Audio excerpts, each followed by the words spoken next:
and to take away sight from those who can. What do you mean by that? That we who are righteous are blind? If you were blind, you would be without sin.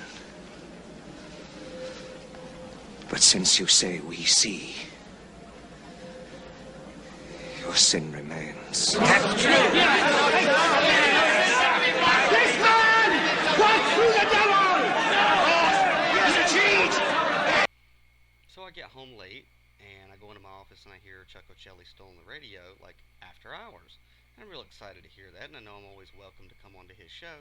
So, I asked the producer to bring me in, and then, like, 15 minutes later, I get to finally, talk to Chuck and let Chuck know the good news that I had on my mind, right? So, and with that in mind, we actually have somebody on the Skype, Greek, if you wouldn't mind going to that person.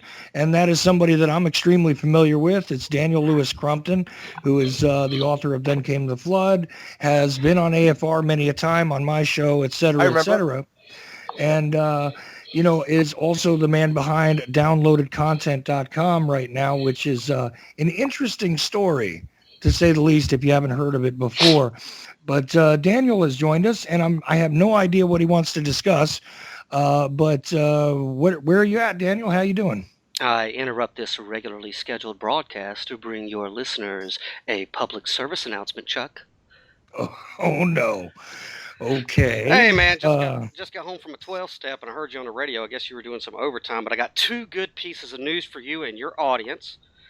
And as a fellow agent of chaos, I know that you'll be happy to know that DC has finally revealed that there are actually 3 Jokers in the DC universe, not 1. Second, okay. Second good piece of news for everybody out there listening. I am the executive producer of the O'Celli Effect documentary Nutshell, which is in production right now, and it is 85% complete. 85% complete. And so we're shooting for January. So the reason I wanted to bust up in here and interrupt you real quick is to let everybody know that it will be coming out in January. I guess it's up to Chuck when he chooses launch. However, we were fronted a great amount of resources to get this documentary off the ground, and seeing as how it's Christmas, and we'd like to finish wrapping this documentary, if everybody who's listening could go to O'Celli.com, there's a donate button. Help Chuck pay this off because he got it on time. So I know everybody wants to see it. Chuck hasn't really even seen it. I've been, working very intensely on it. So it's exciting. The footage that I was cutting up last night and watching it go on the test monitors. I think Chuck's going to love it. I know his listeners are going to love it. But it's, we still got to pay the bills on it to get it out there. So we're kind of doing it in faith. So I had to jump in and tell you that as soon as I got in today, man, because I'm super excited about it. Well, look, I appreciate that, Daniel, but kind of interesting that we're doing this on this show because I didn't know that's what you wanted to do. I was kind of hoping you were going to add into the conversation, although I do appreciate all what you just said. And I'm sure you have some thoughts related to what's being discussed tonight, don't you? What's that? What are we talking about? Oops, this isn't O'Celli's show. It's a show called O'Celli and the Greek Reloaded. Thanks, Daniel. That's great. And the thing is, if you're going to do any kind of funding, I'll just give some. This is a private conversation in public. I found that people like to donate, and they should. But I like to suggest that putting a figure on it, like back in the days when they used to do drives, they had something that looked like a thermometer. They wanted to raise 100K, and then as the donations came in, how much percentage is done, because people like things to be close-ended. So, whatever you want to raise, add a little bit, pad it a little bit, and show how much you've gotten roughly in percentage, and that kind of motivates people to get it done. I just want to throw that in. Is this the Greek? Yeah. Hey, Greek, how you doing? Now, maybe it's just me, but that guy made donating a little too complicated for my particular palate. Yeah, because they'll hate you some more and send you more. You see, don't put limits on yourselves, man. You want the people that don't like you to send you the money. You see, look at how that works, man. It's limitless. Just keep going for it. Thanks, Daniel. We're going to jump right back into what we were doing, man. Oh, what are we doing? I got a minute. Thanks. So we were on the next. Let's jump back. We appreciate the caller from Ireland. I mean, not because he said good stuff. I mean, it's just that he's listening, like you said, Chuck. So that means there's 3 other people out there.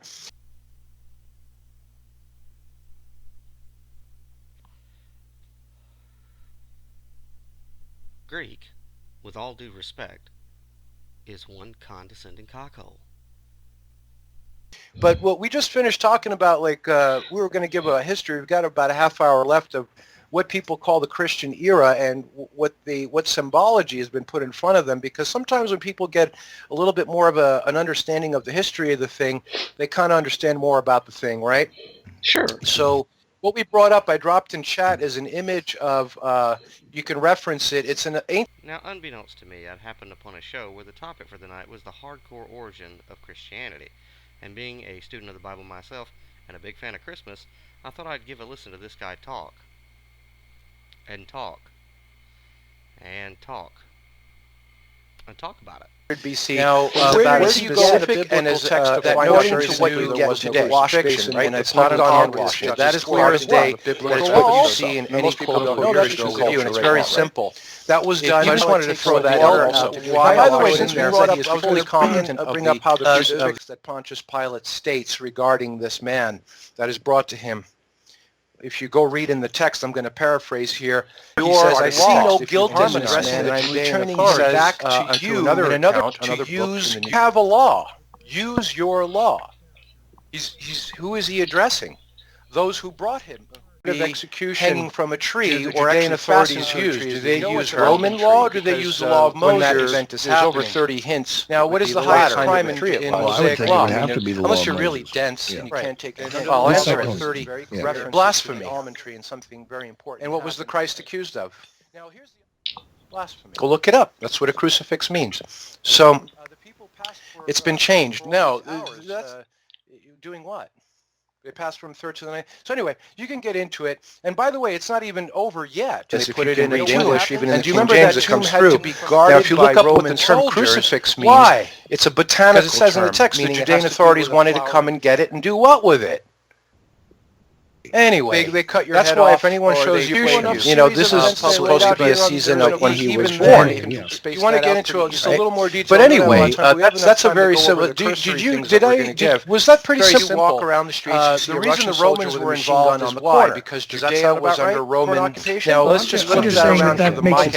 Now let's say in America you have Iran, right? What else is plausible? Let's say the U.S. was taken over by Russia. But now we're getting into a point. So, and how about you hear about a bunch of purpose here is to just maybe guide the listener through a simple way that. So the thing here is this: redacted. What am I talking about? University and find reference. There is no talking about letters record because the Romans were really very much into record. You were able to get. Now they have. They're actually infiltrated. Says the true translation is still the model today. By the way, Pontius Pilate's letters to Claudius Tiberius Caesar. And whenever you see the true text, you know what that means. It's not. He was waiting to the back another 2 minutes, and the backup came in the form of Syrian mercenaries. The higher-ranking officers do not. During that Pontius Pilate was writing basically, "Where's my help?" Go into Claudius Tiberius sees you a number.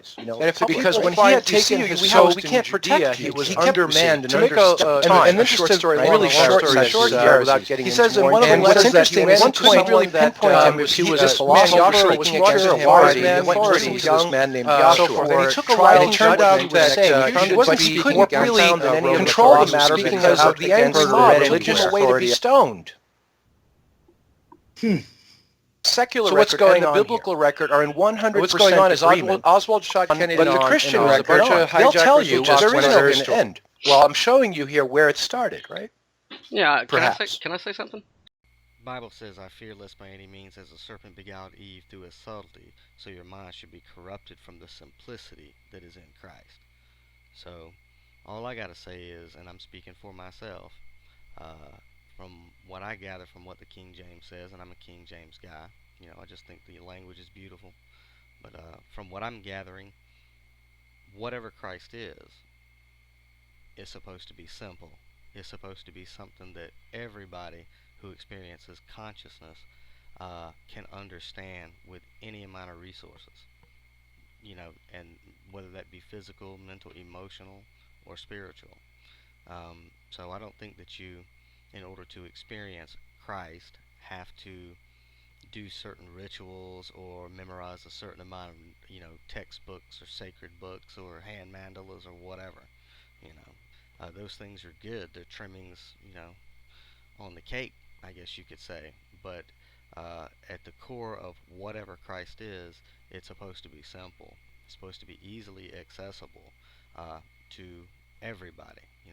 God is not willing that anybody be lost, but that all be redeemed and that all be saved. Whatever lost means, all means, redeemed, salvation. I'll leave that to you guys. I don't know. All I know is that from what I gather from most theosophical and philosophical and spiritual thinkers, is that whatever God is, it wants to save everybody and it loves everybody.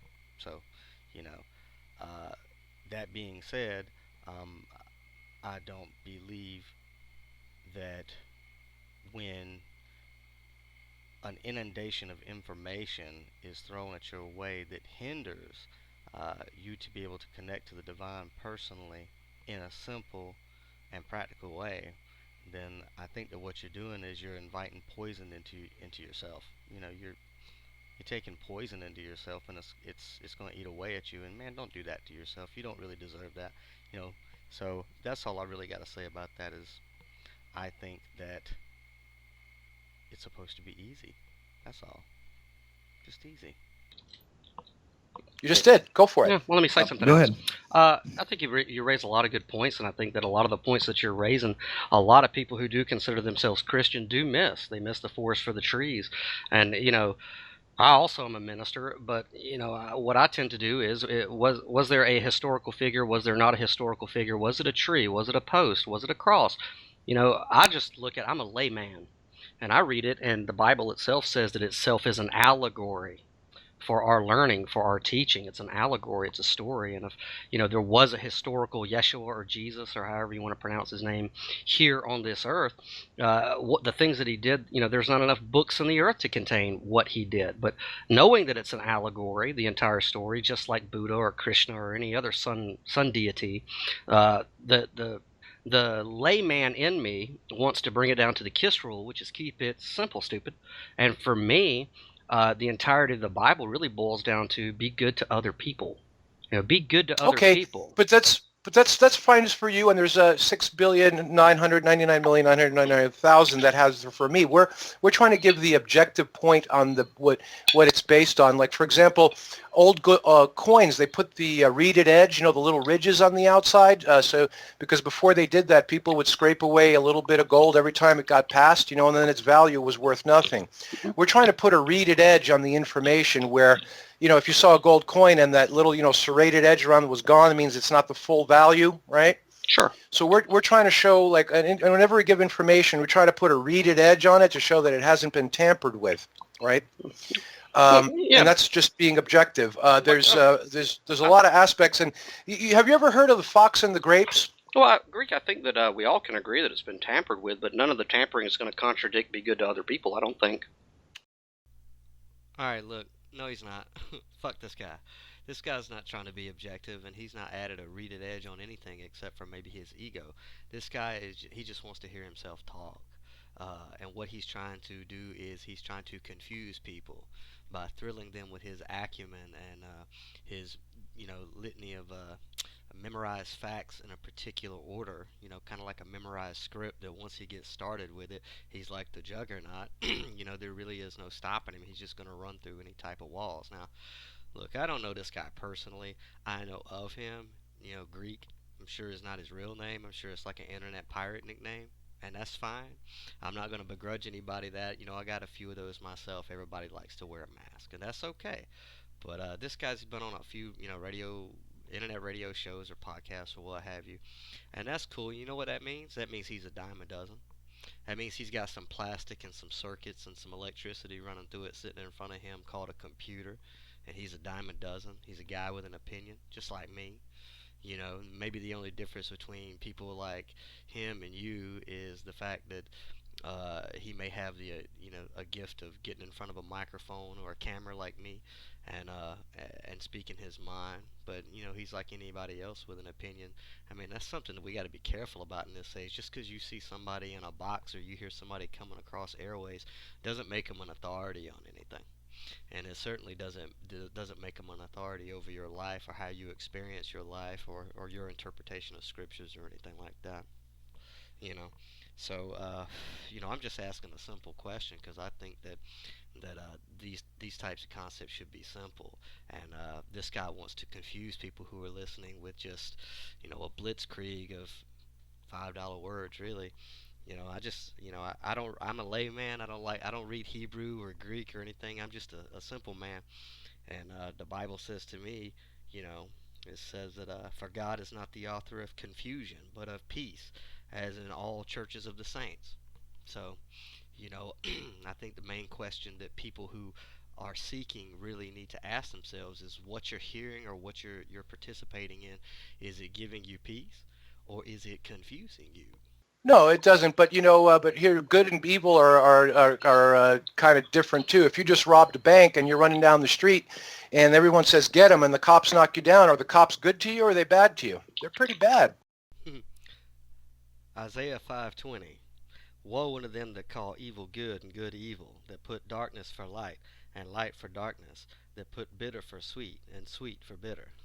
How you live in a society where pretty much everything that you do and say good is downright evil, so you got to, and pretty much what people consider as evil is good. Proverbs 10:19, and the multitude of words that wanteth not sin, but he that refraineth his lips is wise. And I don't mean to step on you, but we only have about 20 minutes left. Chuck, I want to go to the next point here, which is one of the salient points on maybe considering what happened. Did you see that? Did you catch that? He was trying to get away from it. I'm the juggernaut, bitch. Happened. The rest of it is assassination or 9/11 or other events in their lives. And that's a good way to boil all that stuff down. Pretty much there. What happened in the first century? Proverbs 29:20. Seest thou a man that is hasty in his words? There is more hope of a fool than of him. So just like communicated very rapidly, they put it on commercial planes. We're getting around the world. No one really got this that quickly. This guy is like Johnny Five. If Johnny Five were like dyslexic and drunk, like at the same time.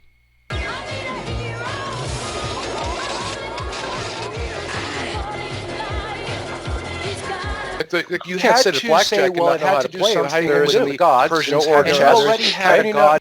This guy is like Batman trying to get rid of a bomb of like common sense, but like from the 70s.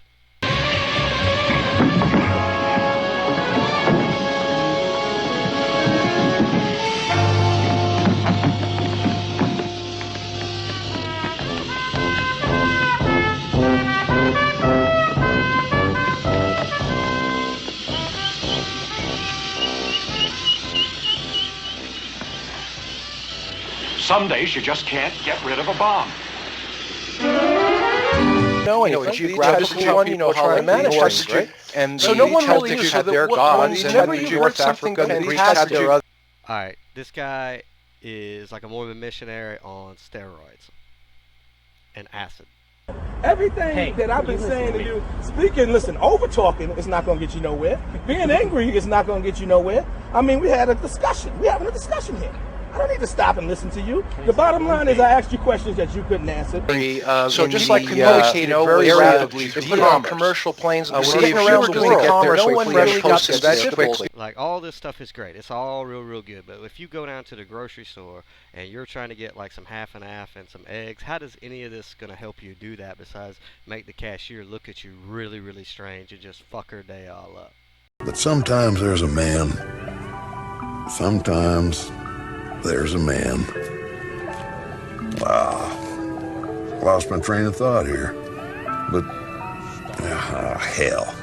I done introduced him enough. With them all for collective action. This will not stand. Alright, now see, at this point I had been dropped from the call. Now I don't know if it was a technical issue or the producer dropped me or somebody else dropped me. I'm not quite sure.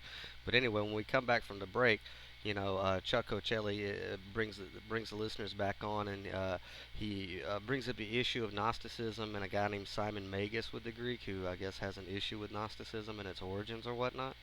But I'm not talking to this guy about Gnosticism, man, because Gnosticism, Gnosis, there's no first church of Gnosis, there's no book of Gnosis, there's nothing like that. Gnosticism is about first-hand experiential knowledge, and Gnosticism doesn't need me to defend it at all. It can take up for itself.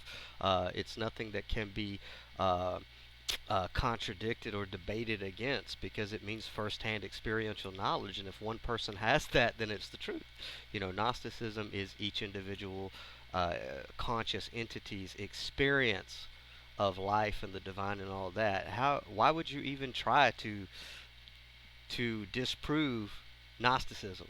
So I'm not talking to this guy about Gnosticism at all, but listen to him go on, man. Listen to him ramble, talk. What's interesting here, real quick, and I know we're running low on time, but I know that that Daniel, who's back on the line, part of his description for himself is Gnostic, and I know That's that fine. he directly objects to this idea about Simon Magus, and I'd kind of like to let him ask you about that. Sure, but how about let me just get these two other points explaining. Remember that, we'll do that. How's that? Yeah. Two things that were personal to their culturally. What if he was Muslim alive today? In terms of stick to the subject, someone that was monitoring the way. The other two things I wanted to bring up. Okay, so the other point, there's two things that Simon Magus, the Asclepius, and the Serapis lawful is at the foundation of what people call Christianity is. So with that said, I yield. So go ahead, Daniel. Hey, yeah, well, I wanted to get to the back to what we were talking about. Well, I forgive you for stepping on me there, Greek, but I guess what I would have to say, because I know time is short, is 2 Corinthians says that who has also made us ministers of the New Testament, not of the letter, but of the Spirit, for the letter killeth, but the Spirit giveth life. And that's kind of one of my key verses, in that we could search the Scriptures for all types of technicalities, loopholes, contradictions, and infractions against history, but it's the spirit of what the book is talking about. And like I said when I first got on tonight, I just got back from a 12-step program that happened to be hosted by a church, and I met with a lot of men at a rescue mission who are homeless, who are destitute. Society's given up on because they're ignorant, they're stupid, and there's no hope for them. Some of them aren't going to see their kids for Christmas or their parents. And I saw a bunch of people who call themselves Christians with no idea how to read Greek, no idea how to read Hebrew, have no depth whatsoever in any of this subject matter. Grab them, love them, tell them everything's going to be okay, lift them up from the muck and the mire, and be as Christ-like as that book possibly demands and asks of us to be, with complete ignorance of head knowledge, but with a heart knowledge that Christ imputed to us, the person of Christ, whatever you believe it is. And so that's something that... Okay, hold on right there. I get your sentiment, well, but whatever you believe... yielded now. Come on, Greek. Hold on. Whatever you believe it is, just yield it. You didn't yield. When you said we don't go... Well, hold on. When you said whatever you believe it is, now we could be talking about Mickey Mouse. I just want to say, okay. Hey, if Mickey Mouse allows you to feed the hungry and clothe those without clothes and shelter those without shelter, if Mickey Mouse inspires you to do that, then believe in Mickey Mouse. That's me, man. Well, that's what we're talking about. Not everybody wants Mickey Mouse. So, thank you again for the comment. And hey, long story. Hey, look, man, like I said, I don't know this guy personally or anything. For all I know in real life, he could be like the swellest guy in the whole face of the planet. But, and I'm talking as somebody who listens to alternative radio and internet radio and stuff like that, so I'm talking as a listener, and I've listened to this guy for like 20 minutes or so, and that was long enough for me to kind of get what his shtick is and what his spiel is. He's got a few catchphrases and a few catch concepts like dummy load over and over and over again, words like that, or saying things like the Pope's work schedule, and getting people really confused about chronology and timekeeping, and really like galvanizing them into when we are and things like, you're in the moment, okay? It doesn't matter if we're going by the Pope's work schedule or any other work schedule or a sundial or a watch or whatever. What difference does that make, man? I'm just trying to function in society. If you tell me to tune into your show at say 8 p.m. to 10 p.m., I'm going to go with the path of least resistance and look at my fucking clock. So these concepts, that this guy spouts out, yeah, they're nice to think about, I guess, if you got time, depending on what time is and all that, right? But other than that, I mean, I'm not saying don't listen to the guy. You're a free moral agent. You can listen to whoever you want to listen to. If you want to profit from something this guy says, maybe he's got some good tips on how to cook rice. I don't really know. But as far as coming to spirituality or an understanding of Christianity, the origin of Christianity, or any faith, or any scripture for that matter, I really wouldn't, tune into this guy a little too much. And like I said, I don't mean that personally. I just mean that as a listener. And, in my travels, I have happened to come across, a couple of his acolytes, in the real world. And they know who they are. And from what I gathered after the effect of listening to this guy talk for a little bit, they were so spiritually stuck and so afraid that God is this entity up on a mountain with like a bag full of lightning bolts, and he's just going to hit you no matter what you do. You're going to do something wrong, or no matter how you interpret a word or a book or anything like that, that God's just going to strike you down, whatever God is, right? And I don't think that's a way to live one's life. I don't think it's really going to help you around the time of Christmas or any other time, any other day in your life. So, but that's just me, And, this guy, as one of his prerequisites for going on the radio with him, is something like he doesn't want to debate anything. Debate's not a bad thing. Debate can be a good thing. It doesn't necessarily mean like a contentious argument. A debate is when, people put out ideas and the opposing idea is allowed to be presented. So to be afraid of debate, sometimes that's a little bit questionable. But, and I'm just looking at stuff.